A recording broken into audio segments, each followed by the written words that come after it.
Hello. Beckie Jones is famous for being fat, eating highly processed food, attempting to diet, and then failing miserably. Takeaway night! She's amassed over 800,000 TikTok followers since October 2020. If you're on TikTok, it's likely that one of her infamous dish up my dinner with me or what I eat in a day videos has graced your screen at some point over the last few years. You may well have seen the viral McFlurry or fruit bag video. I've won! McFlurry or fruit bag? I wonder what we're going to choose there. Probably the fruit bag. And if you haven't, then you just did. My girlfriend and I will often say fruit bag to each other when we're making decisions. So I'll be like, do you want to go do the shopping at Tesco or Sainsbury's? And I'll say Tesco and she'll go fruit bag. I hadn't actually realised that that came from Beckie until I was planning this video. Beckie absolutely does have some loyal supporters, but also lots and lots of people who criticise her. In this video, I'm going to try and work out why she is so hated. I want to say now that I absolutely owe this video idea to one of my brilliant viewers called @OurMP4 who commented this on one of my videos. They say, can I suggest some more videos to stick on the hob? I love that. Sticking videos on the hob just makes me laugh. Becki Jones, she's the UK version of Amber, and I think people hate her just for her size when she makes multiple videos a week about her weight loss and exercise. So I do give credit to that person for giving me this idea. I don't know whether to be thankful or frustrated, because when I started delving into the unhealthy world of Becki Jones and her unhinged haters, I've been both enlightened and heavily concerned. Over the next little while, I'm going to tell you who she is, what she's done, and try to work out why she is so hated. We're going to look at hater threads on Tattle Life, other YouTubers' coverage, Becky's own TikToks themselves, as well as an interview that she did on a podcast, to try and really get to the bottom of who Becki is and whether she deserves the hate that she faces. Is she the UK's answer to Amberlynn Reid? Let's get into it. So if you have no idea who Becki Jones is, she's a TikToker who's on the screen right now. She's from Ellesmere Port, which is a small town in Cheshire, which is actually funny because most of my dad's family are from that kind of area roughly. Becki often goes walking in Eastern Woods Country Park, which I have also been to on lots of walks with my granddad. It's a really nice wood where you can stand and look across the River Mersey. It's a nice place to be. Like I said, Becki's been on TikTok since October 2020 when she made a video with her niece Paige where the two of them make hot chocolate in a slow cooker. They do this for bonfire night, and the hot chocolates that come out are very, very decadent and you could argue a little bit over the top. It's a bit of a silly video, but Becki says that she woke up the next morning and it had 9 million views. Becki was featured in an article in a newspaper called the Liverpool Echo where she explained, talking about her viral hot chocolate video. It was bonfire night 2020 and my niece said, shall we make hot chocolate and film it? I was up for it and said, should we put it on her account? But she told me to make one and put it on mine. I posted it and the next day I woke up and the video had over 900,000 views. That makes me realise I just misspoke and said 9 million, just ignore that. And then she says, I just thought, wow, the next few days after that were a bit crazy. Becki has a YouTube channel as well, although she's not very active on there and hasn't posted in 2 years. There is a video on there where she gives background about how she started on TikTok. Because of where Becki is from, she has what I would describe as a pretty standard Scouse accent. I guess it's not quite Liverpool, but it's kind of like that region of the country for sure. So my very first video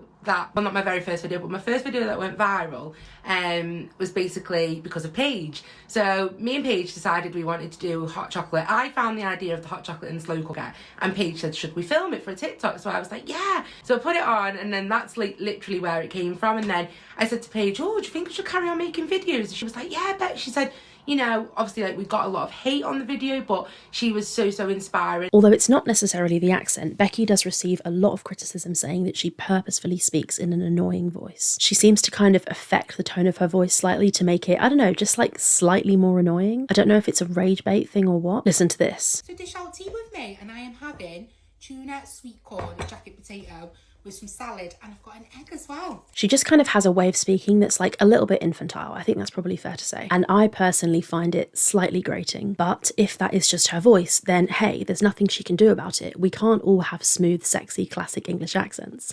As well as being just a bit annoying, Becki is also really quite cringe. I personally think that she kind of leans into this cringe side of her content on purpose. Another thing which we can't ignore about Becki, and we have to discuss when we talk about her, is her weight and appearance. Now, usually I think that somebody's appearance is the least interesting thing about them, but when it comes to Becki, it's unfortunately very relevant to the kind of comments that she receives. Having done all the research I've done, I hold the general opinion that most of the criticism Becki receives is more so because of how she looks than what she does, but the two do kind of tie into each other because a lot of her content surrounds food and she's very overweight. So I think these two criticisms generally go hand in hand. Becki happily posts videos where she looks less than put together, which is absolutely fine, particularly as her content is about getting to know her and being real. She shares her personal life on TikTok, so it makes sense that she wouldn't need to be like made up and put together in every video because that's just not real. If she spends half a day in comfy clothes with her hair unwashed, then who cares? That's what her followers signed up for. But in the interest of showing you the sort of thing I'm talking about, here's a video of her after a workout. I have just done my low impact cardio workout and now I'm gonna get ready, so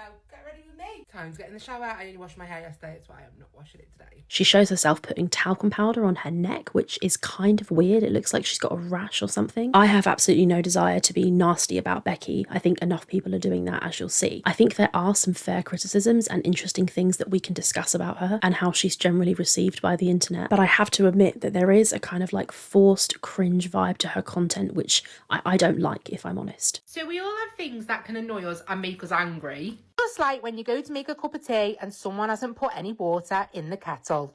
I can fill it up. I can fill it up. Here's my attempt at a little coping mechanism. No, who has left the toothpaste out with the lid open? This honestly really annoys me. It's just toothpaste.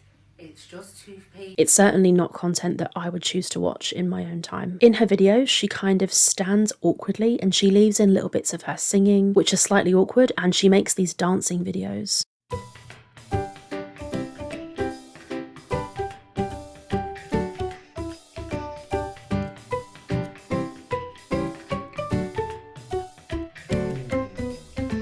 I think there is a difficult line to toe with Becki. Part of me feels fine about laughing along with the tongue-in-cheek way that Becki rage baits her haters into interacting with her videos, but I think there's also a slightly more serious thread going through her comment section of people genuinely leaving unhinged and unnecessary hate, and I think there is a conversation to be had around what she eats and how she eats. I at least feel like I have something to say about that, so we're going to get into that as well. In terms of what her content is like, although Becki does make various types of videos, I think the most telling ones are the ones where she shows her diet. There is so much to say about Becki's eating habits and I will share my thoughts in this video. I promise to be honest and I promise that I am approaching this conversation with as much kindness as I can. So Becki posts cooking videos, eating videos, and a very, very high majority of what she eats is high fat, high salt and high sugar foods and lots of ultra processed food. I'm not going to mince words here. Becki definitely lives in a large body. So what we see in Becki's content is an overweight woman consuming large amounts of processed food on the internet, and we know because of readily available scientific evidence that this is probably making her health worse. Examples of this kind of content are rampant on Becki's TikTok. From one of the first videos that she ever had success with, where she posts herself making this elaborate hot chocolate covered in cream and marshmallows, to more recent videos like this one where she eats an Indian takeaway, food features heavily on Becki's TikTok. Becki makes videos of herself dishing out huge portions of food, for example a roast dinner, pasta and meatballs, as well as taste testing food from various places. Now, I'm not convinced by the argument that fat people shouldn't eat on camera. If you've seen my mukbang video, you'll know about that already. In that video, I basically argue that if the eating on camera that's happening is somebody showing their ED, then I think it shouldn't be allowed. But this particularly applied to mukbangs where people were eating huge portions of food. I think there is a distinction between like just a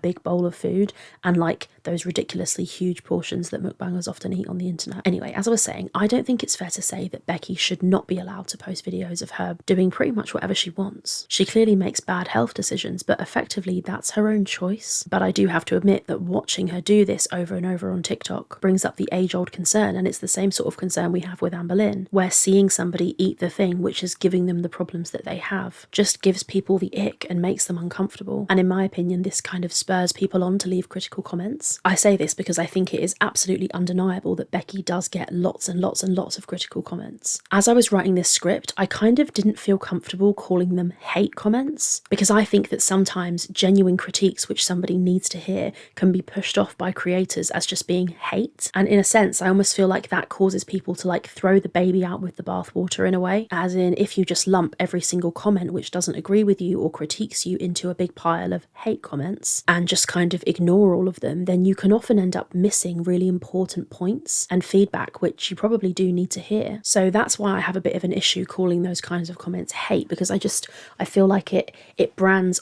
everything where people don't agree with you or say something that you don't want to hear as something bad, when actually quite a lot of those comments are quite insightful and often need to be listened to. I really think that this is often what Amberlynn Reid does. She just brands everything as being hate, and then it means that she can ignore it all, when quite a lot of it is really good stuff that she should listen to. However, having said this, I do admit that when it comes to Beckie Jones, quite a lot of the comments that she gets could probably be construed as literally just hate. She faces lots and lots of criticism on TikTok, mainly in her comments. People get really het up over what she does and what she eats and how she carries herself. I think there's some comments which are genuinely just heavily critical, and then there are others which seem to, I don't know, almost be making good points, and at face value they sound rude, but they really are pointing out something that's almost, I don't know, true, or something that she needs to hear. I'll show you an example of some of these from this video where she goes to a boxercise class. I think she must delete rude comments as well, because on this video I could only see a few, but somebody comments, "Big fat Chinese to celebrate, no doubt," which, although is kind of rude, is probably true. She does eat a crazy amount of takeaways. Somebody else says, "This is all pointless when you still eat as much junk food as you do." Now, I just want to respond to this comment for a moment, because there's something I have to say to this. I think that exercising, even when you're going to eat unhealthily, is actually not pointless. There is really good evidence that exercise lowers inflammation, helps with fitness, as well as improve mental health. So even if Beckie is going to keep on eating really, really badly, she will still reap benefits from exercising. So it's absolutely not pointless. I think there's this toxic kind of mindset in some areas of the weight loss world that things are only good for you if they lead to weight loss. But I think if Beckie was going to eat a huge takeaway and not exercise, or eat a huge takeaway and exercise, it would still be better for her to do that exercise even if she's not in a calorie deficit. I wanted to just say that because I'm kind of sick of people making out that health is like really black and white, and I think that that thinking can be kind of unhelpful. Don't get me wrong, when it comes to losing weight, you do need to be in a calorie deficit, and if you're not, then you won't. And if Beckie's goal is weight loss, which she seems to claim that it is, then I can see where this commenter is coming from. But I still think it will do Beckie good to exercise regardless of what she eats that day. At the time of writing this script, these were the only 2 negative comments on this whole video that I could find. There's this TikTok, I'll just play it. Go, Kylie, go. Good job, Kylie. You're doing amazing, sweetie. Wow, look at her go. On that one, somebody comments this: "I knew I felt something shake earlier," which is just like straight up mean. But then somebody replies, "This isn't normal to write things like this, love." I do notice that Beckie has a lot of people that really do support and defend her in her comments on TikTok as well, which is nice to see. It's a Sunday night Indian takeaway. Hi everyone, so tonight I went for an Indian takeaway. In this video where Beckie has a takeaway on a Sunday night, she gets quite a lot of comments where people like questioning what she does. For example, somebody says, "No wonder you're the size of a Sprinter." If you don't know what that is, a Sprinter is like a kind of van. It's a Ford van, I think. Somebody else says, "Who has a takeaway on a Sunday night?" First of all, I think that's just stupid. People can have takeaways whatever nights they want. Like, there's no night for a takeaway. At least I don't think there is anyway. I mean, I get how it might be more suitable to have it on a Friday or a Saturday, but you can have one on a Sunday if you want. That's just pedantic in my opinion. But you get the idea. On her TikTok, there are often lots of comments like this in response to her videos. And like, it's the internet. It's going to happen. I'm not too surprised by it, to be honest. In an interview on a podcast called Not Always a Princess, Beckie is interviewed and she shares her thoughts and concerns about the TikTok comments. And I find some of what she says interesting. How do you deal with like all the hate you get? Because it's really, for me, you don't say anything out of term. Yeah. You don't go out of your way to upset people. So I feel like it's really unnecessary. Yeah. That's the worst kind of trolling, I think. I mean, no trolling's acceptable. Yeah. But especially when you're just going online to be a nice person and make food. That's all I want to do. How do you handle that? Before we let Beckie answer this question, I just want to add one thing. I don't actually think it's true that Beckie goes online to be a nice person and make food. I think it's really clear that Beckie goes online to make money, and there's absolutely no shame in that, but I don't think we should pretend that she makes TikToks for any reason other than that. And there is no point in sugarcoating it. Beckie makes money from TikTok, of course she does. Suggesting that she just goes online to laugh and make food is a pretty shallow and not very nuanced explanation of what Beckie is really doing. Let's hear what Beckie has to say in response. How do you handle that? It's hard because I think at the beginning I was like, oh, it's only the odd comment that you've had all the time, you know, that you get sometimes in life as well. So I thought it's only the odd comment. And then I think it starts to become a trend for the trolls. It does. So it's like the stupid things they put, and then you get everyone commenting underneath it. But it's not as much the comments, it's the videos they make, you know, when they remake a video. Yeah. And it's just got all different things on it. So I think at the start I was okay, and then I had to kind of get into the mindset as I don't know these people, and it's none of your business. And it's not, yeah. I think it was Reese Witherspoon that said, you know, the sooner you learn that what people say about you is none of your business, let them get on with it. Yeah. I think that's so much easier to come to terms with. Yeah, I think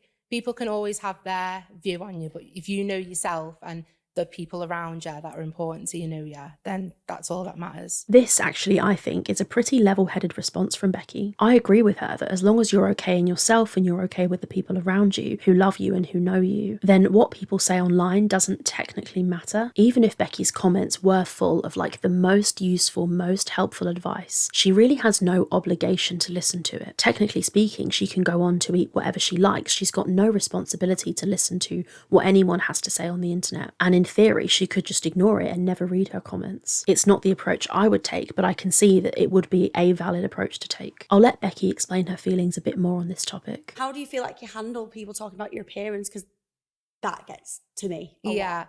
Well, I always think I like to look at everyone as I don't care like what what people look like at all. And I kind of just think, well, do you know what? They obviously do care. They've got that much time to go onto TikTok, not block me, and carry on watching me to make either a comment or another video about how I look. And I just think... Do you not feel like that really triggers them? Yeah. When you say that, you'll say, oh, the trolls, like they've got so much time on their hands, you know, sad little people in their bedrooms writing stuff online. They get really defensive. Yeah. I am not a sad little person that lives in my bedroom. Like, how dare you? Like, you shouldn't post this and you shouldn't do this. And they put it all onto you. Yeah, they do. Yeah. It's like I don't know, I've always said as well, I just will never know why someone feels, obviously everyone in life can't like you. You know, you can never please everybody, but it's the fact that someone goes out of their way to make that comment. And I think because I'm not that type of person, you're not that type of person, I would never go on another TikToker's account and write a comment about what they look like, what they're eating, where they've been, or do you know what I mean? And I just think, what actually goes on in their heads. And I don't agree that people who leave comments on TikTok are going out of their way. I think it takes a very short amount of time to leave a TikTok comment, so I don't necessarily agree with that part. And suggesting that people who leave comments criticising her are just like sad little people sitting in their bedrooms is a bit below the belt and also kind of hypocritical, because I think, to be honest, we're all just sad little people sitting in our bedrooms, if you want to think like that. We're all addicted to our fucking phones, and I think, to be honest, it's kind of a universal experience of this generation to be, I don't know, alone in your bedroom, on your phone, on the internet. And I don't think there's really anything sad about that, not any more sad anyway than it is for every other person in this generation. I'm not in my bedroom right now, but I am basically sat here engaging in internet content on my own. But I will say that if you post your content online and your content is about your own life, including people, places, meals, personal thoughts and opinions, body shots and oversharing, then you kind of are signing up for people to leave comments. And those comments can be about whatever your content includes, including people. And I think you have to accept that you have no control over what those comments are going to be. I think this is also a lesson that Amberlynn Reid needs to learn. If you share your life, your experiences, your behaviour, your past, your opinions on the internet, then people are going to comment. And when they do that, you can't control the narrative, and you have to be okay with that. That's just the way the internet works. People watching this right now might completely disagree with the points I'm making. They might hate my hair, my makeup, my stupid yarn wool. I mean, if they do, then they're crazy. But the thing is, if they choose to leave that opinion in a comment, then I absolutely support their right to do that, because on principle, I support everyone's right to leave whatever comment they want to leave on my personal videos anyway, whether those comments are nice to me or not. By virtue of the fact that I've chosen to put myself and my little office online, then I'm opening myself up to all kinds of responses, frankly, whatever response anybody wants to give me. Sometimes family members will look at my YouTube comments, and every now and then I've had a text or somebody say to me, like, yikes, that comment is a bit rude, why don't you delete it? And I just think, why? As funny as it sounds, I support their right to like say whatever they want, because I'm all about freedom of speech. I think it would be totally hypocritical for me to be okay with people leaving comments that are nice about me, but they're not okay with people leaving comments that aren't nice about me. The logic just doesn't logic on that one. I don't get to control what people say.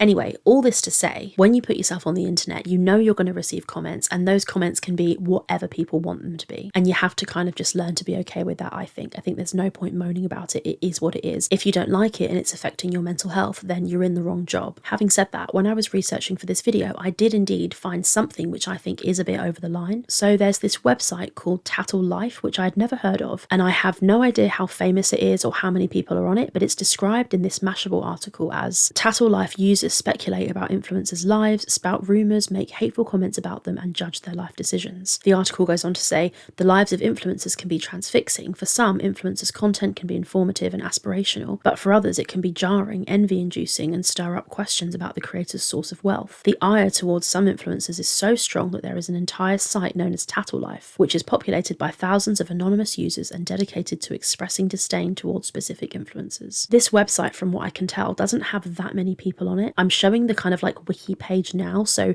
these are all the links to like different people who are on this page, but it's very fair to say that none of these threads contain any nice character references. All of them are heavily critical of the people that they talk about. This website has a whole page which is dedicated to Beckie Jones. I'll show some clips of me like scrolling through the webpage so you get kind of idea of what I'm looking at, but it's bloody long. The main wiki page actually has over 10,000 words just describing Beckie. I think 10,000 words is a lot to write about a person from the internet that you don't know. I personally think that, to be honest, it's fucking loser behaviour to bother making an entire wiki page all about one person who you don't know. Now, I've saved you the effort of having to read this page because I've in fact read the entire thing, and most of the claims in it are baseless, contain absolutely no evidence, and are very extreme. I won't go into it all, but there's a section where people just take the piss out of how Beckie pronounces words, which, sure, I agree, it's annoying. Like, don't get me wrong, I find Beckie's content annoying. I don't enjoy watching it. She does piss me off. But like, oh my god, why do you care enough to make an entire fucking web page about it? It's so sad. Beckie is obviously close with her family, which is completely normal for some families, but whoever wrote this web page tries to spin this into something weird. If you'll bear with me for a sec, I'm just going to shred the writer of this web page. So I think it's pretty wrong what they've done here. This is how the web page describes Beckie.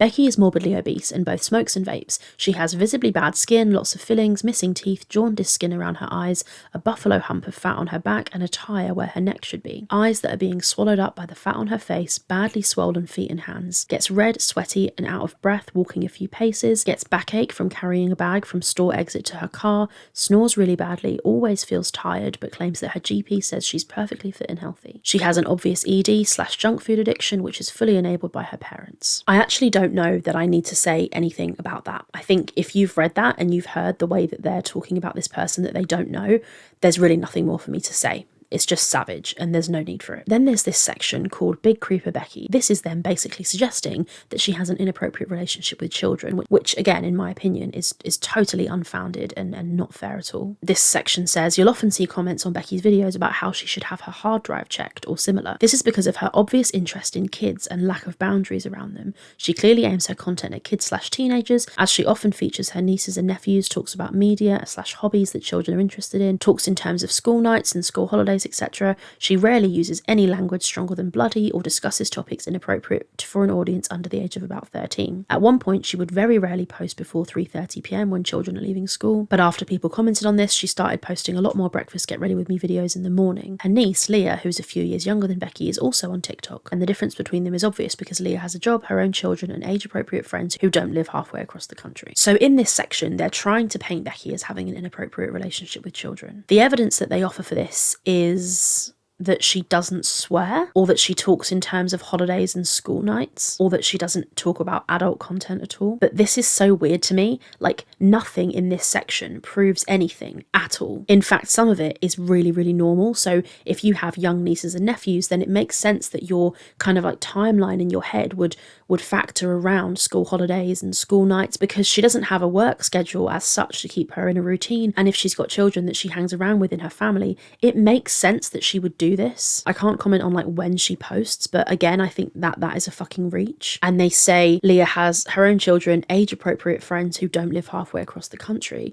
Friends living halfway across the country means absolutely nothing. Half my friends live in Brighton or in London, not very near me at all. So yeah, I think it's a reach. Underneath this, there is a section called Paige Obsession. Now, Paige is Beckie's niece. I'm not going to read this whole thing out to you, just a few key lines. You can pause to read if you want to. Beckie has an obvious fixation with Paige that has lasted for a decade. Her Instagram shows it began in 2014 when Paige was 6 years old. This pisses me off. There are things that can be criticised about Beckie, and we're going to get into that. There are some fair things that you could say about her. This is not one of them. Loving a child that's your sister or your brother's child, that you spend time with, that you help to raise, that you are in community with, it's normal. These people are fucking weird for having a problem with that. They say she'll bring up Paige in response to something unrelated, e.g. someone mentioned grapes and Becki says Paige likes grapes. Again, like, what the fuck is that? Like, that makes sense. If somebody brings up something that's relevant to one of my family members, I'll mention it. If someone's like, oh, so-and-so loves Dungeons and Dragons, I'll be like, oh, my brother loves Dungeons and Dragons. It's normal. This is just all of this whole thing is a reach. Whoever wrote this webpage, honestly, I think should be embarrassed. And then they've got these sections of like Becky's behaviour around Paige, which causes concern in their words. This is basically trying to paint Becki out as being a pedo, which is so inappropriate. There is no evidence for it. When Paige's family was on holiday, Becki stayed in their house, slept nude or at least topless in Paige's bed, and used her makeup and toiletries. Using somebody's makeup and toiletries is not relevant. You don't know their relationship, so that might be fine between them. Sleeping nude or at least topless, it could have been hot. Paige wasn't there. It's not like she slept nude with Paige in the bed. It's just such a weird thing to even comment about. The thing about making a very inappropriate joke about Paige coming and then giggling, I haven't seen that. So if that's true, that is inappropriate. But I don't think that that's enough evidence to try and make out that she's some kind of creep. And then towards the end, they try to suggest that because Becki spends money on Paige's birthday and her prom, that that's somehow weird. Most of it is an absolute reach. I'm honestly surprised they didn't fucking do their back in. One thing I do agree with is that sharing the train station that Paige travels from is quite silly. But like, loving your niece and wanting to spend time with her and spend money on her and treat her is not weird. What's weird is the fact that your brain goes to this when you see a normal, healthy family relationship. And then there's the pièce de résistance of this website where they say other worrying behaviour around kids. Again, you can pause to read, but none of the stuff in this section is evidence whatsoever that Becki is any kind of nonce. It's not right. It's not right in my opinion, and I think the whole page should be taken down. On that note, there was a whole Reddit thread about Becki, but it was taken down because apparently it was bullying, which I think is probably true based on this. I think that this website, Tattle Life, is truly embarrassing. I can only conclude that it was written by a bored teenager who had nothing better to do with their time than collate misinformation about somebody that they don't know. A couple of other gems on this website is when Becki walks through Eastern Woods in this TikTok that you can see here, and they allege that this woods is a known dogging site. But if that's even true, and I don't know if it is, I've walked through that woods with my granddad many times and I promise you he's not doing any dogging. But even if people do that, it will be at night time. Becki's there during the day. It's just a childish, stupid reach. Who has time to write this? Who has time to collate this kind of negativity and bullshit about somebody? It's not about Becki. I feel relatively neutral about Becki. I find her a bit annoying, but you know, it's not that deep. Having read all of this webpage and watched loads of TikToks with Becki and delved into the various depths of the internet, I cannot find much that Becki has actually done wrong. The only thing which could be construed as being a bit weird is what happened at the dance club. Now, if you don't know about this, Becki takes her niece Paige to a Morris dancing club, and basically a family member who Becki doesn't speak to was there with their 5-year-old child. Becki doesn't speak to this family member because of how they treated her mum in the past. It was this family member's child who was 5 years old. It was their first time at the dance club, and Becki basically acted and got involved so that the child was asked not to come back because Becki doesn't speak to the mum of the child, so she didn't want any awkwardness at the club. Becki responded to this situation with a long TikTok. I'll put in like some bits of it here, but you don't really need to watch all of it. It's just her saying exactly what I've just said. I have not bullied a 5-year-old child, and if you thought that and are now not a supporter, as you claim to have been a supporter, then I don't want you as a follower anyway for believing that. So when the dancing principal found out that obviously this child was my relative, she asked myself and my mum if that would cause any problems because she knew that we did not speak to the family. The child would never cause a problem. They're 5 years old. Why would they? And even if my cousin and her mum expressed they wouldn't come, they still stated that they would have came and watched the child dance. Hence why we'd all be in the same room. We then went on to say at least she's only came tonight and she hasn't joined properly and she hasn't been there for a long time. It was been one night. So at least we're telling you now that it would cause problems. Now, obviously, I don't know if Becki's telling the whole truth, but she does seem to admit that she did ask the child to be taken out of the group. Because of family beef between two adults, a 5-year-old girl was not allowed to attend a dance club. Or she was allowed to attend for one and then she was asked not to come back. If you want to read the TLDR about the whole thing on the Tattle Life website, I'll put it here, but bear in mind, half of it's probably bullshit. I'll also link Becki's TikTok in the description if you want to watch that. From what I can see, this whole situation with the dance club is really the only big criticism criticism that Becki has ever faced. We are by no means looking at Amberlynn Reid levels of situation where we would need a whole afternoon to cover everything that she's done wrong. Becki's really done not much at all. To quickly weigh in on my opinion with the dance club thing, I think it's pretty boring, frankly. The fact that this little girl now can't go to this dance club is sad and unfortunate, but it's not the end of the world. And I think if people thought about situations in their own lives, there's a chance that they might come to a similar conclusion. If I had a family member or a person who I really didn't like, that I really didn't speak to, and I then found out that they were going to keep coming to an event that I always go to and potentially cause awkwardness and upset, I don't know, I'm not saying I'd stop a 5-year-old from going to a dance club. I'd just fucking act like an adult and ignore the person. But you know, under certain circumstances, depending on what the person did, I do think that maybe it could be understood. But the upshot is the adults should have really just got along for the sake of the kids. Here's a TikTok showing the kind of response that Becki was receiving on TikTok at the time. Hello, editing Rachel here. I've tried my absolute hardest to get the audio for this TikTok to work, but it's just so quiet that you literally cannot hear it. But basically what this person says is that the two adults should have just got along for the sake of the kid, which I completely agree with. I'll link this TikTok in the description if you want to go watch the whole thing. However, do note that a top comment on this TikTok, the one I just showed you, says, why are y'all, I can't say that word, why are you all, you guys, what we say in England, why are y'all making opinion videos about a random family beef at their Morris dancing club? Way too much time on your hands, and that has 1,400 likes. I'm kind of inclined to agree with this person. It's not the best thing in the world to do, but is it really that deep? I don't know, I don't think so. I'll let you decide. When it comes to Becki's weight and criticism about how she eats online, there's a YouTuber called NotDayVit who does some commentary on YouTube about Becki. I include him because I can't find many other people who talk about her, to be honest. His channel consists of various reaction and commentary videos. And in a recent one, he critiques Becki, saying, Becki, I don't care that you eat badly, but if you're gonna sit there and you're gonna tell every one of your audience members that you're starting a diet, you're gonna make these small incremental changes, you're gonna make sure that this year, new Becki, you're gonna try your hardest, your darndest to make sure that you're losing some weight, or at least you're gonna practice a calorie deficit, you're gonna walk more, and then what happens is nothing at all, literally nothing. And you hang out with people that are also saying that they're gonna do a diet, and then they do it for a grand total of 3 days and they never do it ever again. So this is what I want, Becki. I don't care that you eat whatever you eat. I just want you to tell me. I just want you to say it outright. I want you to go, hey guys, I know that I said that I was gonna start a diet. I know I said I was gonna do a deficit. Nah, I'm not gonna do that. Oh my God, guys. I said I was gonna do a diet, but I'm not gonna do that anymore because I like to eat food. That's fine. That's all I need you to hear. That's it. That's the only words I needed to hear. And then followed up by you just doing compilation videos of you body slamming copious amounts of foods. That's it. That's literally it. I don't care that you're eating as much as you are. The problem lies when you say you're not going to, and then you do it anyway. That's the issue. I kind of thought for a little while before I decided what to say about this guy's opinion. So it's not that I don't agree entirely. I do think it's frustrating to see somebody who needs to improve their diet and then not do it. I think this is partially why Becki is often referred to as the UK version of Amberlynn Reid, because she does the same kind of thing that Amber does. And I understand being frustrated at seeing somebody self-destruct and do nothing to fix it. I get that frustration, I really do. However, I just don't think that there's really any reason to be so mad about somebody else's life. She's not forcing you to watch. She's not force-feeding you her diet. I know that by putting herself on the internet, she is opening herself up to critique, and I think that's fine. Hey, here I am making what, like a half an hour long video talking about her, but I also think, in a way, it's just not that deep. What somebody else eats or doesn't eat, I don't know, I just don't think it's something to get that annoyed about personally. I think when it comes to comparing Becki Jones and Amberlynn Reid, the two are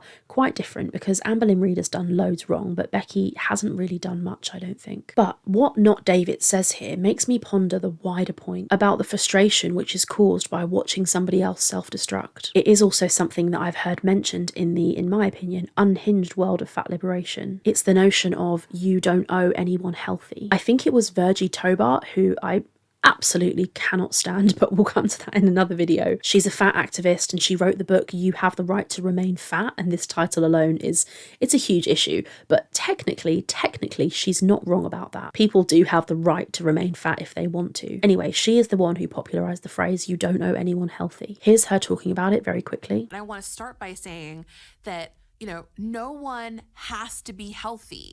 No, right? Like, I mean, it's like, no, like there is no governing body that's like out there putting, you know what I mean? It's like no one owes anybody that in either the traditional sense of the word or any other more innovative or, you know, more politicized, maybe even version of that word. So I think it's important to say like, and I want to back up and bring in intersectionality and say like, right, like, look at the disabled community, right? Like I think people with disabilities have, and activists within that space have consistently been saying like, I'm never going to be your notion of healthy. That doesn't mean I don't get to be a full human. You get to treat me some kind of way, right? And so I think that I love taking that principle within disability rights to fat activism and to understandings of fatness. So I want to start there, right? Like no matter what size you are, you don't owe anybody else your health. I don't agree with this for the simple reason that people who are disabled have no control over their situation, but people who are overweight do have control over their situation. So these two things, in my opinion, are deeply disanalogous. And I think, frankly, it's insulting to disabled people. Anyway, all this to say, it is technically true that people do have the right to be as fat as they like. But the thing is that if they then choose to share that choice on the internet through TikToks or YouTube videos, then they can't be surprised when people give their opinions about it. It's true that you don't owe anyone else your health, but in my opinion, you do owe yourself health. And I think that in a sense, that is probably the central claim of NotDayVit and most people who criticise Becki and Amberlynn to an extent. It's the idea that while you don't owe anyone else healthy, you do owe yourself the opportunity to be as healthy as you can and to live as long as you can within what is possible for you to achieve. And I think you do owe yourself to take care of your body. And I can understand how people on the internet who see you not doing that could get annoyed and would get annoyed. I don't think you owe anyone else health, but I think to an extent when you eat a horrible diet and do things which harm your health, and you do so publicly and you monetize that content, then people are well within their rights to criticize you for betraying your own future in such a harmful way. There's also the question of influence. Becki says that she doesn't like being called an influencer. Because like you were saying before, like you don't think you're a celebrity, because I feel like TikTokers, like social media content creators, and celebrities are two different completely 100%. Like, I hate the word influencer. I'd never call myself an influencer. I think it's because you never aspired to be like that. You're just making fun videos. Just making, that's what I mean. And I think some people think, oh, you know, I just know that there'll be a comment because I've been on here.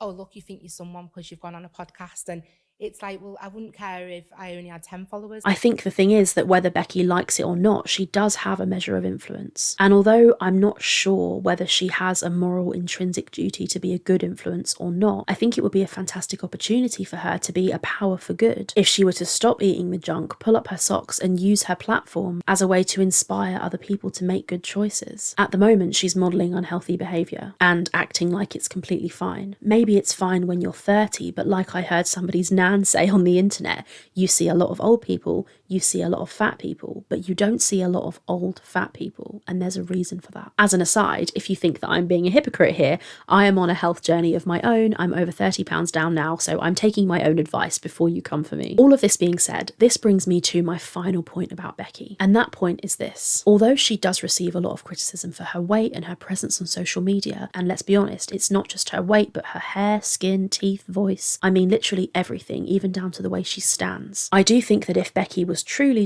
deeply bothered by these comments, then she could stop making the content. But instead, she seems to use the hate to her advantage. When it comes to the TikTok algorithm, any comment is a good comment in the sense that they drive engagement and increase profits. So technically, you could argue that there is something kind of ballsy about Becki carrying on making her content in the face of so much criticism, because really, she's laughing all the way to the bank, and part of me, just part of me, wants to say, fuck yeah, good for her. A comment underneath the interview that I've shown clips of in this video says this: what she doesn't mention is that she monetizes the hate comments. And then somebody replies, and your point is?